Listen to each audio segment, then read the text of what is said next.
Sabay-sabay natin alamin ang mga kaganapan na nangyayari sa ating bansa.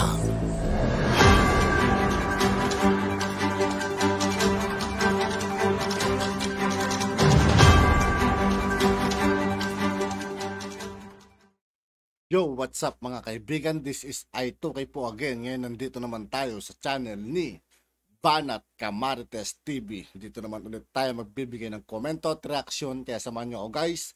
Let's go! Ito ang balitang viral ngayon sa mundo ng social media. Good news, Pangulong Bongbong Marcos patuloy sa pagmamayagpag Davao Bus Public Transportation Modernization Project sa Mindanao na nagkakahalaga ng 73.3 billion pesos. Arangkada na mga anti-Marcos, inggit na naman. Pero bago ang lahat mga kamarites, sa lahat ng hindi pa nakasubscribe mga kaibigan kay Banat Camartes TV, mag-subscribe na po tayo at huwag nyo rin pong kalimutan mag-subscribe dito sa aking channel. Kung bago ka pa lamang sa aking channel ay mag-subscribe ka na at pakiclick na rin ang notification bell para mas maging updated ka pa lalo sa lahat pa ng bagong videos na aming i-upload in a future. At ito na nga mga kamarites, kamakailan lamang dinaluhan ni Pangulong Bongbong Marcos ang loan agreement signing for Davao Public Transportation Modernization Project sa pagitan ng Philippine Government and Asia's Development Bank. Ito ay ginanap sa Acacia Hotel in Agdao, Davao City. Isa po ito sa mga pinakamalaking infrastructure project ni Pangulong Bongbong Marcos sa ilalim ng kanyang programa na Build Better for More. Ang proyekto kung ito na sinimulan ni dating Pangulong Rodrigo Roa Duterte ay pinagpatuloy at tatapusin ni Pangulong Bongbong Marcos para makapagbigay ng maginhawa sa mga commuters ng Davao City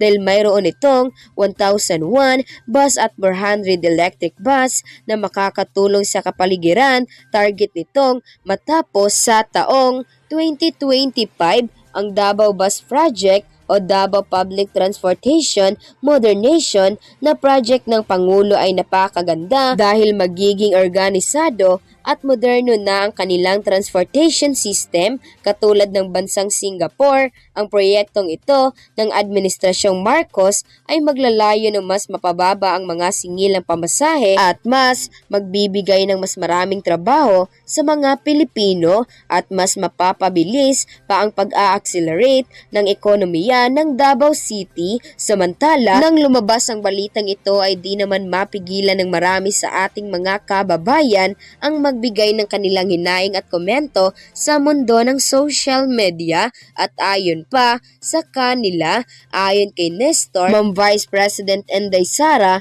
Sir Pangulong Bongbong Marcos, good morning. Maraming salamat po sa Build Better More, Pangulong Bongbong Marcos at Vice President Inday Sara sa DepEd Tandem. Mayroon na kaming sustainable sa hanap buhay namin. I wish more continuity of Build ni Tatay Mayor, former Pres Digong PRRD, Build Better More para pangkabuhayan sa mga taga Davao Region 11. I love you all. God bless us all. At ayon naman din kay Domingo, wow, iba talaga presidente natin. Sana wag nang palitan Presidente BBM. Mabait na napakasipag na number 1. Kapo sa puso namin. Mahal namin Pangulo BBM. At ayon naman din sa kanya, yan ang ating Presidente Pangulong Bongbong Marcos Jr., ang Uniteam Solid Tatak Marcos, matalino, mapagmahal, mapagmalasakit sa mga taong bayan, tinutupad ang kanyang mga proyekto para sa ikakaunlad ng ating bansa at sa buong sambayanan. Mabuhay kayo Pangulong Bongbong Marcos Jr. God bless you always and stay safe always. At ayon naman din kay Ricardo, masarap sa pakiramdam kapag nagkaisa ang nasa gobyerno, lalo na kung nakikita mo ang kanilang pinaghirapan. Huwag magaya ang mga nakaraang 5 admin at ayon naman din kay Lenda, Mr. President, I like it so much when you said, referring to your software ate you get to for the price of one. I cried a little, blood is thicker than water, your sister loves so much, and I remember she was always at your back and call when you were trying to get was stolen from you by useless Robredo from Imes Gestor. I could see how she misses you as a brother. God will bless you more if you treasure your sister and ASP, your mom, from someone who cares. And quote, Rodrigo Duterte, VP Sara Duterte set to attend. Hirap daw nga mag-attend din sino pa? Si GMA, siyempre, congresswoman yon. Pero dating Pangulo, mag-attend. Pero si nanay, ayaw talaga. But before ko ibigay sa inyo yung kwento, mga kababayan, click subscribe muna dito sa ating YouTube channel and hit the notification bell para lagi kayong updated po sa mga kaganapan dito sa ating bayan. Ayos? At wag na rin ninyo na-skip yung ating mga commercial ads para tuloy-tuloy yung pag-unlad ng ating ekonomiya. Ayos? Kadyaw ka na naman niya, Mr. Maravillas. Hindi man po, nakakatuwa lang na hindi pa pala nakaka-move on. Malalim yung iniwang sugat sa puso ni Santa Mama sa kanyang kabiguan. Santa Mama, si Kwan mga kaibigan, si Leni Robredo. Natawa ko nung panahong election, mga kaibigan. Si Raulo yung taong yung nag-send up the cross pa sila sa kay Leni Robredo, ginawang Santa Santo. Papamura, pasensya na kayo mga kaibigan. Talagang napakalalim ng sugat po. Parang yung kantang sinaksak mo ang puso ko. Pinokpok mo ng martilyo, binuhusan mo ng asido, dinurog mo ng todo. Sinaktan pala. Mali yung lyrics ko. Sinaktan mo ang puso ko. Sinaksak mo ng kutsilyo. Yun pala yung lyrics na Binuhusan mo ng asido. Pinokpok pa ng martilyo. Durog na durog, mga kababayan, yung puso ni Santa Mama. Hindi umubra, pati yung kuhan kasi. You just imagine po na dineploy na yung lahat ng puwersa, yung lahat ng army ni Damaso.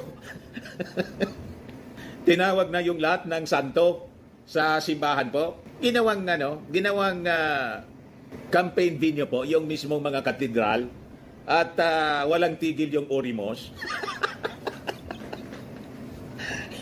May mga paganon-ganon pa, tapos paganon-ganon, lahat ng mga superpowers po, supernatural powers po. Sinamo na, wala talaga. Tinula. Mga kababayan, pero nakahigop naman po kayo ng sabaw. Masarap naman po yung tinulang manok. Natural.